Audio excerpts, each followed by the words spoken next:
कुछ इठलाती कुछ कह जाती, ये जिंदगी ही तो है। किधर से गुजरे थे, कहाँ कहाँ भटके थे। कुछ भिगो गए थे, कुछ छूकर निकल गए थे। कुछ रुला गए थे, कुछ बहा ले गए थे। आओ गाते हैं तराने अनुभवों की दुनिया के। नमस्कार दोस्तों, आप सबका स्वागत है national institute of social defence और ministry of social justice and empowerment, government of India, media for community foundation Nai Delhi और पीपल्स इनिशिएटिव लखनऊ के संयुक्त तत्वाधान में वरिष्ठ नागरिकों द्वारा प्रस्तुत इस खास कार्यक्रम श्रृंखला अनुभव लखनऊ में, जिस प्रोजेक्ट को कंसीव और डिजाइन किया है डॉक्टर आर श्रीधर, श्री आलोक वर्मा जी और श्री अरविंद नारायण मिश्रा जी ने। रेडियो कोऑर्डिनेटर हैं अरविंद नारायण मिश्रा जी और प्रोडक्शन कोऑर्डिनेटर हैं कुश त्रिपाठी। दोस्तों, कार्यक्रम में प्रवेश करने से पहले मैं एक बार आपको एक टोल फ्री नंबर बताना चाहूंगी जो हमारे सीनियर सिटीजन्स की मदद और सपोर्ट करने के लिए है। आप इस नंबर का इस्तेमाल सुबह 8 बजे से रात 8 बजे के बीच में कर सकते हैं। यदि आपको किसी प्रकार की मदद और सपोर्ट की जरूरत है तो आप इस टोल फ्री नंबर 14567 पर कॉल कर सकते हैं। एक बार फिर से नंबर रिपीट कर देती हूँ, आप चाहे तो इसे नोट भी कर सकते हैं। 14567। इस नंबर पे doctors, hospitals, old age homes से लेकर लीगल गाइडेंस, इमोशनल सपोर्ट और बुजुर्गों के शोषण के केस में डायरेक्ट इंटरवेंशन और निराश्रित बुजुर्गों को रेस्क्यू कराने तक सभी प्रकार के सपोर्ट के लिए कॉल किया जा सकता है। अब आइए दोस्तों, बढ़ते हैं कार्यक्रम की ओर। मैं हूँ तृप्ति और ये कार्यक्रम आप तक लेकर आ रहे हैं अनुभव लखनऊ। सलीम भाई, एक बार फिर से स्वागत है आपका अनुभव के इस मंच पर। और आपके संस्मरण हमारे जो श्रोता हैं उनके लिए निश्चित रूप से उपयोगी हैं। तो हम बातचीत का सिलसिला फिर से शुरू करते हैं। थिएटर को, रंगमंच को पाठ्यक्रम में हम उतना महत्व नहीं दे पाए जितना दिया जाना चाहिए था। जैसे गिनी चुनी 1-2 यूनिवर्सिटीज हैं, वर्धा वगैरह, जहाँ थिएटर पे कोई डिग्री या डिप्लोमा। देखिए, ये आपने बिल्कुल सही बात कही, क्योंकि आप एक एनुअल फंक्शन में एक ड्रामा जरूर करते हैं स्कूल में, मगर आप थिएटर के टीचर को अपने अपॉइंट नहीं करते बच्चों के साथ। आप संगीत वाला एक रख लेते हैं, आप एक नृत्य वाला रख लेते हैं, तबला हाँ, तो वो आपको, उसके लिए आपको बुरा नहीं लगता। लेकिन जब बात आती है कि थिएटर को रेगुलर पढ़ाएं, तो हम लोगों ने पूरा सिलेबस बनाया 10+2 का। I was part of that syllabus, I am the editor, one of the editors of that syllabus. और मैंने चैप्टर्स भी लिखे हैं जो सीबीएसई में लागू हुआ, मगर बहुत से स्कूल्स ने उसको ऑप्ट नहीं किया। या मैंने बीएससी का एक मीडिया कोर्सेज का सिलेबस बनाया व्हिस्लिंग वुड्स की तरफ से, उसमें भी मैं शामिल था, मैंने चैप्टर्स लिखे। वो भी कुछ जगह इंट्रोड्यूस हुआ, कुछ जगह नहीं हुआ 10+2 में। अब जो नई एजुकेशन पॉलिसी आई है, ये अगर लागू होगी और ठीक से लागू होगी तो आपको टीचर्स नहीं मिलेंगे, which is the sad part. Because हमारे पास जो थिएटर के स्टूडेंट्स हैं, अगर थिएटर सिलेबस में आ गया स्कूल्स के करिकुलम में 8th स्टैंडर्ड ऑनवर्ड्स, तो आप सोचिए कि हर स्कूल को कम से कम एक टीचर तो चाहिए होगा या 2 टीचर चाहिए होंगे। अब वो 2 टीचर का अगर आप एवरेज निकालें तो भारत जैसे देश में नहीं, मुश्किल हो जाएगी। उतने ट्रेन प्रोफेशनल्स नहीं है। एंड अनफॉर्चुनेटली हमारे यहाँ टीचर्स की प्रोफेशनल ट्रेनिंग नहीं है मीडिया में। यानी हम सारे मीडिया प्रोफेशनल्स को कहते हैं कि आप पढ़ाइए, मेरे जैसे लोग जो हम क्लासरूम में जाके अपने एक्सपीरियंसेस शेयर करते हैं और थोड़े उसको अपने स्किल सेट्स को अप्लाई करके स्टूडेंट्स के साथ शेयर करते हैं। मगर इंग्लैंड में और दूसरी जगह प्रोफेशनल टीचर्स होते हैं जो ट्रेन्ड टीचर्स हैं इन मीडिया कोर्सेज, तो they know how to teach in a curriculum. They are artist or not is beyond question because they are professionally trained teachers. अब हमारे यहाँ यूनिवर्सिटी एजुकेशन सिस्टम में एक पीएचडी जैसी चीज़ मान ली गई है, मगर फॉर्चुनेटली अभी यूजीसी ने मान लिया कि PhD is not required for art courses. Latest आ गया जी, क्योंकि हम लोग इसके लिए फाइट कर रहे थे कि नेशनल स्कूल ऑफ ड्रामा का आदमी अगर पीएचडी करके आएगा तो उसका प्रैक्टिकल थिएटर से तो कुछ लेना देना नहीं होगा। तो वो आप स्कॉलर तैयार कर रहे हैं या प्रैक्टिशनर तैयार कर रहे हैं, that you have to decide. And the same applies to FTI, film television. बहुत बढ़िया निर्णय है कि इंडस्ट्री के लोगों को पढ़ाने के लिए बुलाया जा रहा है। और मुझे लगता है कि उनके लिए भी, जैसे NIS पटियाला में होता है कि आप रणजी ट्रॉफी खेले हुए नेशनल लेवल के स्पोर्ट्समैन को आप कहते हैं आप 6 महीने का एक कोर्स कर लीजिए, जिसमें आप कोच का एक कोर्स है, तो आप उस सर्टिफिकेशन के बाद you will become a qualified coach. तो उसमें एडवांटेज ये होती है कि एक प्लेयर है जिसका खेलने की उम्र जा चुकी है, वो एक 6 महीने का कोर्स करके ही can apply his experience to become a coach for sports newcomers. तो वो वैसा ही मुझे लगता है कि प्रैक्टिशनर्स के लिए एक टीचिंग का एक मॉड्यूल 3 महीने या 6 महीने का होना चाहिए। We should kind of equip them and give them skill set to become professional teachers. आप एग्री करेंगे कि इस तरह के हमें अगर थिएटर को बढ़ाना है तो फुल टाइम कोर्स भी लाने चाहिए, जैसे ग्रेजुएशन इन थिएटर है। अनफॉर्चुनेटली जो है वो यूनिवर्सिटी सेटअप में किसी न किसी वजह से उस तरह से चल नहीं पा रहे और होना चाहिए। और जिस हिसाब से हमें टैलेंट की ज़रूरत है इस वक्त, बिकॉज आप इमेजिन कीजिए जब से ये OTT प्लेटफॉर्म्स आए हैं, प्रोडक्शन हैज़ इंक्रीज्ड। अब Lucknow is now a film city for all practical purposes. साल में 40 फिल्में यूपी में शूट हो रही हैं, जिसमें आपका बहुत सा लोकल टैलेंट एब्जॉर्ब हो रहा है। यही लोकल टैलेंट अगर स्किल्ड होगा तो उसकी अपॉर्चुनिटीज बढ़ेंगी, यानी वो 5 सीन के रोल की जगह 15 सीन का रोल करने वाला एक्टर बन जाएगा, and so on and so fourth. तो वो एप्टीट्यूड तब बनेगा जब हमारा एक ब्रॉडर विजन हो। हमारे प्रॉब्लम ये है कि जो हम लोग टीचिंग है, ओरिएंटेशन उसका वो एक तरह से है, और जो स्किल प्रैक्टिकल फील्ड के लोग हैं उनका ओरिएंटेशन अलग है। There is no bridge between the two. I think आज हम लोगों को ब्रिजेस क्रिएट करने हैं between existing courses and requirement of the industry. अब वो इंडस्ट्री रिक्वायरमेंट ही डिफाइन करता है। पहले आपको अगर याद हो कि एक 5 या 6 कोर्सेज में चलता था, अब वो 5-6 कोर्स की जगह 3-4 कोर्स और आ गए हैं। Animation is equally important because बहुत सारा काम पोस्ट प्रोडक्शन में हो रहा है, जिसमें आपको एनिमेटर्स चाहिए, जिसमें आपको गेमिंग के लोग चाहिए, वॉइस ओवर चाहिए। हाँ, तो अब एक्टर है, अब एक्टर्स को मैं यही व्हिस्लिंग वुड्स में हमने बाकायदा मॉड्यूल क्रिएट किए कि डबिंग का मॉड्यूल होना चाहिए, वॉइस ओवर का होना चाहिए। तो we do modules with them कि आपको अगर एड में, कमर्शियल में वॉइस ओवर करना है तो how will you train, so on and so fourth. तो ये नए रिक्वायरमेंट्स हैं। हमने एक्टर्स को इसकी ट्रेनिंग नहीं दी है, एंकर कैसे बने, आरजे कैसे बने।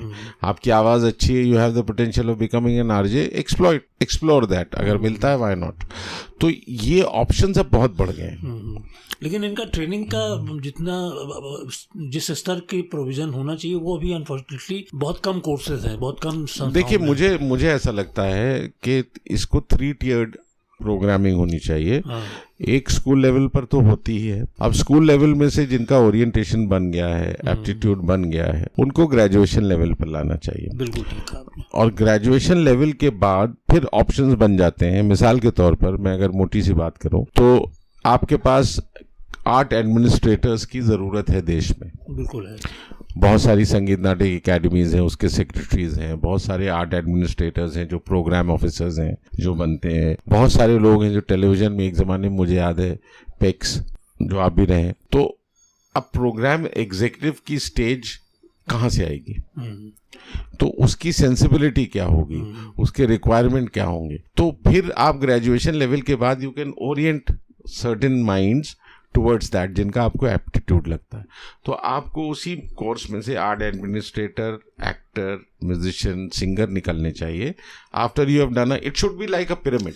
बिल्कुल, कि एक आपका ब्रॉड बेस्ड है, धीरे-धीरे उससे आप अपने एरिया ऑफ स्पेशलाइजेशन में you are peaking towards one. तो ये तो 3 टियर में अगर हम करेंगे तो फिर मुझे लगता है कुछ एपेक्स नेशनल इंस्टीट्यूशंस होने चाहिए, जैसे FTII है, नेशनल स्कूल ऑफ ड्रामा है। They should be 2, 3, 4, 5 max in India, जो हायर स्पेशलाइजेशन के स्पेसेस होने चाहिए, यानी डायरेक्टर बनने चाहिए वहाँ। बाकी जो स्किल सेट वाले हैं वो दूसरे इंस्टीट्यूशन से भी आ सकते हैं, लेकिन डायरेक्टर का जो राइटिंग का बैकग्राउंड चाहिए, जो एडिटिंग का बैकग्राउंड चाहिए, उसके बाद अगर डायरेक्टर आएगा तो बेटर डायरेक्टर होगा। Same applies to other courses. जैसे MBA अगर कर लेता है कोई एक ग्रेजुएशन इन मीडिया आर्ट्स का स्टूडेंट, तो वो आर्ट एडमिनिस्ट्रेटर बनने के लिए क्वालिफाइड होना चाहिए with the specialisation of art administration. तो आपको लगता है इस तरह के कोर्सेज की जरूरत है हमें? हाँ, बिकॉज हो क्या रहा है कि जो एकेडमिक्स के लोग हैं वो फील्ड से बहुत ज़्यादा जुड़े हुए नहीं हैं। और वो फील्ड को जब तक आप समझेंगे नहीं तो आप बड़ा पढ़ाएंगे क्या? आप पढ़ाने से ज्यादा आप वही कोर्स कर देते, रवायती कोर्सों में उलझे रहेंगे। अच्छा सलीम भाई, एक चीज हम आपसे शेयर करना चाहेंगे, आपका इतना लंबा वो रहा है, हिंदी थिएटर को अच्छे दर्शक नहीं मिल पाते, मतलब जो एक डेडिकेटेड थिएटर लवर है वो भी कहीं ना कहीं मुझे लगता है मतलब थिएटर देखने के प्रति भी लोगों की रुचि कम होती जा रही है, इसकी क्या वजह हो सकती है? देखिए यहाँ पर आपको लगता है उसकी वजह ये है कि जो हमारा थिएटर प्रैक्टिशनर है वो ऑडियंस को शॉर्ट चेंज करता है, यानी वो करने को मान लेता है कि देखिए हम थिएटर कर रहे हैं, कैसा कर रहे हैं उससे उसको बहुत ज्यादा सरोकार नहीं होता। बम्बई में लोग ऑनलाइन टिकट बुक करते हैं थिएटर का, 1 घंटा पहले आते हैं, लाइन में खड़े होते हैं अच्छी सीट लेने के लिए, पृथ्वी पे नाटक देखते हैं और जाते हैं, क्योंकि उनको एक चीज का एश्योरेंस है कि जो नाटक होगा वो वैल्यू फॉर मनी होगा एंड वैल्यू फॉर टाइम होगा, निराश नहीं, वैल्यू फॉर टाइम होगा। हमारे यहाँ समस्या ये है कि हम नाटक करने को ही कोई बहुत बड़ी बात मान लेते हैं, जो बिल्कुल गलत है। इट्स नॉट, मैं दर्शकों को बिल्कुल ब्लेम नहीं करता। हाँ वो तो ठीक है, प्रोफेशनलिज्म नहीं है तो। अब उसकी वजह में बड़ी मोटी मोटी सी मुझे जो नजर आती है वो ये है कि आपने किस स्टैंडर्ड पे अपने आप को प्लेस किया एज अ थिएटर परफॉर्मर, तो उसके सर्टेन एक्सपेक्टेशन को तो मीट आउट करना पड़ेगा आपको, मिनिमम एक। हाँ वो मुझे लगता है हम लोगों ने रिगर कम कर दिया है, यानी जिस क्वालिटी का थिएटर लखनऊ ने 70s 80s में देखा है वो अब कम नजर आ रहा है, बिकॉज उसका रिगर निकल गया है। आपका कहने का तात्पर्य है कि अगर थिएटर अच्छा होगा तो अच्छा दर्शक भी उसको मिलेगा। बिल्कुल आएगा, वरना यहाँ पे मिसाल के तौर पे लोग कहते हैं कि स्टार्स की वजह से गए, लेकिन परेश रावल अगर परफॉर्म कर रहे हैं तो परेश रावल स्टार है, मैं मानता हूँ कि लोग स्टार देखने आए, लेकिन देख के तो नाटक ही जाते हैं ना। हाँ बात तो वही, नाटक तो कोई फिल्म का सीन तो नहीं दिखाते परेश रावल उन्हें। हाँ। या नसीरुद्दीन शाह जब परफॉर्म कर रहे हैं तो नसीरुद्दीन शाह को देखने लोग आते हैं, ये मैं मानता हूँ, उसमें कोई बुराई नहीं, लेकिन वो नाटक ही कर रहे हैं, वो गोडो कर रहे हैं, नाटक ही रहे हैं, वेटिंग फॉर गोडो कर रहे हैं, वो इस्मत आपा कर रहे हैं, सेम कुमुद मिश्रा वो भी नाटक में काम कर रहा है। तो अब फिल्म में काम करते हैं ये एक एडिशनल क्वालिफिकेशन है, हर आदमी फिल्म में काम नहीं कर सकता, लेकिन मुझे मालूम है थिएटर के अपने स्टार्स भी होते हैं, और थिएटर के ऐसे स्टार्स रहे हैं जिनको लोग देखने आते थे परफॉर्म करने, कुछ डायरेक्टर्स हैं, कुछ राइटर्स हैं। अब हुआ ये कि हमारा जो थिएटर प्रैक्टिशनर है वो थिएटर के रिगर से निकल के वो कहता है जी देखिए मैं थिएटर कर रहा हूँ, यही कम है क्या? राइटर को क्रेडिट आप देते नहीं। आप ये समझिए कि जैसे ये बात हम लोग कर रहे थे कि नए प्लेज नहीं आ रहे हैं, तो नए प्लेस कैसे आएंगे जब आप थिएटर का जो कर्मचारी है जो आपका स्टेज साफ करता है आप उसको भी 500 रुपए टिप दे देते हैं, राइटर को आप टिप बताते तक नहीं कि आप उसका नाटक कर रहे हैं, पैसे तो आप देते नहीं उसको, तो आप राइटर को दे क्या रहे हैं जो आपके लिए वो काम करे? अच्छा यही वजह है कि अच्छी स्क्रिप्ट नहीं मिलती? बिल्कुल नहीं मिलेगी। थिएटर करने वाला खोजता रहता है कि कोई स्क्रिप्ट मिल जाए, अच्छी कोई अडेप्टेशन अच्छा मिल जाए, नहीं मिलती। अडेप्टेशन भी मिलता है तो उसमें मैं ऐसे बहुत से डायरेक्टर्स को जानता हूँ कि स्क्रिप्ट को रीराइट करके अपना नाम देके कर लेते हैं, राइटर को क्रेडिट भी नहीं देते हैं क्योंकि पैसा देना पड़ेगा, तो रॉयल्टी तक देने से जब अब क्योंकि there is some basic dishonesty, एक छोटी मोटी बेईमानी रंगकर्मियों की रही है जिसकी वजह से रंगकर्म कमजोर हुआ है, क्योंकि हमने इसको ही बहुत बड़ी बात मान लिया कि हम यार देखिए कितनी मजबूरी में थिएटर कर रहे हैं, हमको कुछ मिलता तो है नहीं, बड़ा एहसान कर रहे हैं। हाँ समाज पे एहसान कर रहे हैं। तो मेरा कहना यही है कि जब आप अपने स्वीपर को 500 रुपए टिप कर सकते हैं, लाइट वाले को पैसे दे सकते हैं, तो राइटर को भी दीजिए, एक्टर को भी दीजिए, तभी सरवाइव करेंगे, तभी हाँ बिकॉज उन्नत होगा थिएटर, उन्नत क्या कोई भी एक्टिविटी। चलते चलते हम अपने जो हमारे अनुभव इस मंच के हमारे जो साथी हैं सीनियर सिटीजन जी, उनके लिए भी कुछ आप कहना चाहेंगे?